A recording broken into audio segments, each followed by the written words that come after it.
Olá pessoal, beleza? Vou gravar mais um vídeo aqui hoje sobre mais um vídeo que vai para o nosso conjunto de videoaulas do curso de transferência de calor por convecção. Vocês já repararam, não sei se já viram todos os vídeos por aí, vocês veem que essa entrada eu não ensaiei nada, né? Eu sempre erro o que eu vou falar. Mas assim, dessa vez é a última aula teórica que a gente tem, tá? Sobre a parte de convecção externa, ou seja, aquele capítulo 6 e 7, que eu falo que a gente misturou tudo nele e fez o capítulo 6 e 7. Essa é a última aula sobre isso. E é um tópico que eu também acho muito chato, que é o tópico de leitos recheados, porque é muito específico, é uma coisa muito específica, que aí você tem que usar correlações ali específicas para aquilo, enfim, a gente vai ver exercícios sobre isso também. Mas qual que é a ideia, né? Você tiver um escoamento de um fluido, por exemplo, através de partículas sólidas fixas. Pensa, tem uma região que tem um monte de partículazinha fixa, sólida, distribuída lá de qualquer forma que isso. Pensa que é um escoamento no meio poroso, por exemplo. No meio poroso tem um monte de partículazinhas sólidas ali, e aí você faz o que? Você vai passar um fluido por essa região. Ou seja, se essas partículas sólidas tiverem uma certa temperatura, elas vão ter uma troca de calor, obviamente. Né? Vai ser como se tivesse um monte de esferazinha, assim, um monte de coisas trocando calor, mas não necessariamente esferas, tá? Pode ter qualquer formato, na verdade.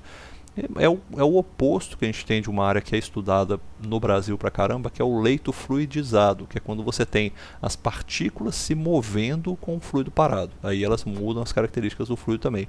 Leito fluidizado é muito estudado. Um colega meu, professor da Unicamp, o professor Eric Frank, ele estuda muito características de leito fluidizado.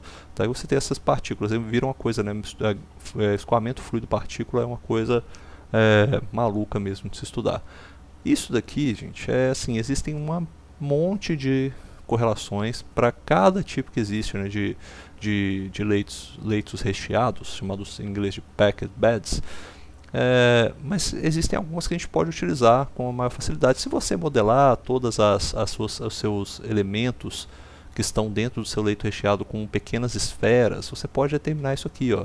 Você pode utilizar lembram lá daqueles fatores de Colburn, né? O fator J de Colburn, o fator Jm de Colburn. O que eles eram, né? Praticamente é a relação que a gente tem daquele número de Stanton multiplicado por Prandtl elevado a 2/3. Essa relação, ela pode ser utilizada aqui. Você pode usar esses números esses fatores J de Colburn, e aí você vai multiplicar pelo epsilon. Esse epsilon que é a porosidade, é um fator de porosidade que você tem um meio, né, que está passando um fluido e tem várias partículazinhas nele, e você pode estimar ali um fator de porosidade para o fluido que está passando por esse meio. Essa relação que nos dá, que é igual a 2,06 vezes o Reynolds calculado para isso aqui, ó, o Reynolds baseado na velocidade. E aí tem uma questão seguinte, essa velocidade aqui, ó, vou até falar, essa velocidade aqui, ela é diferente, tá? Porque você vai calcular esse Reynolds.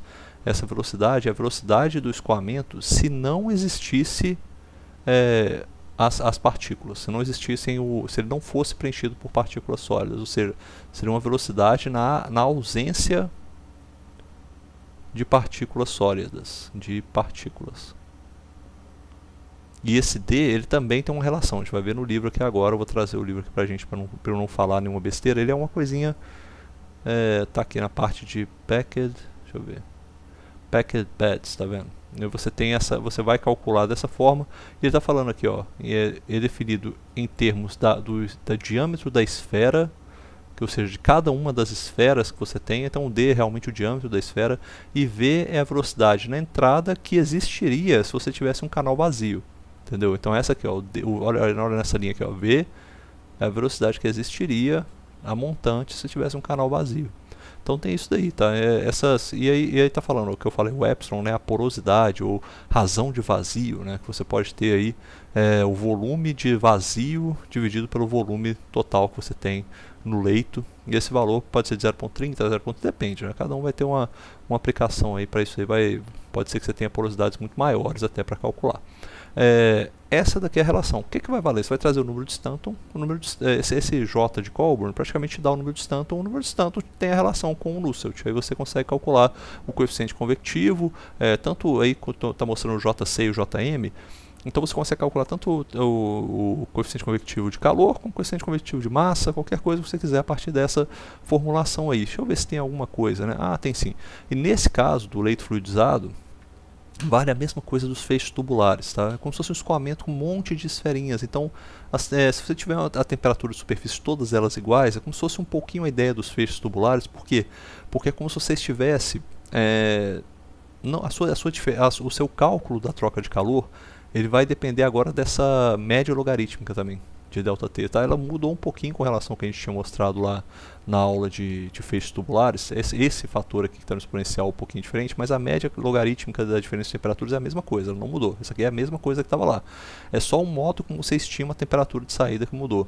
E por que é isso? Porque você tem essa variação da temperatura de saída ao longo de um leito fluidizado, ela também não ela é um pouco mais complexa, né, do que o que a gente faz normalmente para situações mais simples, onde a gente utiliza a lei do resfriamento de Newton de maneira direta.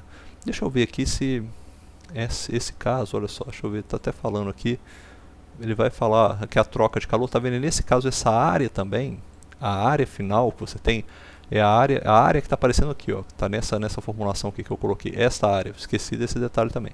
Essa área aqui, ó, ela é a área total da superfície das partículas, ou seja, é a área total, a total surface area of the particles, ou seja, a área total da superfície das partículas. A gente vai ver isso aí também no exercício para deixar mais claro. E aqui, deixa eu ver, a temperatura de saída. Aqui ele está falando só mais uma coisa, né? Aqui no cálculo da estimativa da temperatura de saída, que é esse aqui de baixo, você tem essa área do leito, né? Essa área do leito aqui no caso, você tem o que? Você tem a área dessa área total das partículas, você tem também a área do leito, a área transversal do leito, que você vai utilizar aqui embaixo, que é esse ACB, beleza? Então, por enquanto, pessoal, fica dessa forma aí. Essa aula sobre leito fluidizado é uma aula assim, que eu só gravei porque está no livro. Se não tivesse no livro eu não ia gravar, porque eu acho que é um negócio extremamente específico. Eu acho que cada caso que você for resolver tem que resolver de um jeito diferente. Mas tem exercício no livro sobre isso, a gente vai resolver aqui também. Exercícios sobre leitos fluidizados, para entender como é que a gente usa essas fórmulas aqui, como é que a gente vai sair dessas correlações e chegar em valores reais, beleza? Fica então a nossa solução, a nossa apresentação. Acabaram as aulas mesmo, tá? Os videoaulas com conteúdo de convecção externa, capítulo 6 e 7 do livro do Encropera. Daqui em diante é exercícios resolvidos. Eu recomendo que vocês passem lá para a lista de exercícios resolvidos e vão olhando os exercícios de convecção externa, vendo que esse aqui eu vou ver. Aí vai ter exercício que vai combinar convecção externa de calor com massa também, vai ter várias coisas assim para a gente poder trabalhar. Aqui na sequência desses vídeos agora de videoaula, a gente vai para partir para o próximo capítulo, que é o capítulo 8, onde fala-se de escoamentos internos, escoamentos dentro de tubos, tá? E aí a gente vai depois misturar isso um pouquinho também, falar de escoamento, quando você tem escoamento interno com escoamento externo, e aí vai virar uma bagunça legal aí pra gente ver, tá?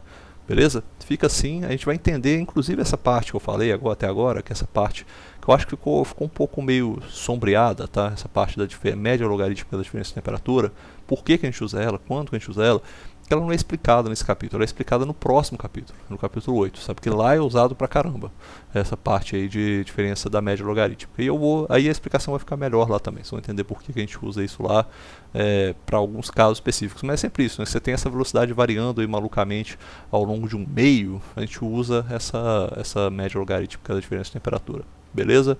Fica aí essa explicação e a gente se vê no próximo vídeo. Um abraço, até mais.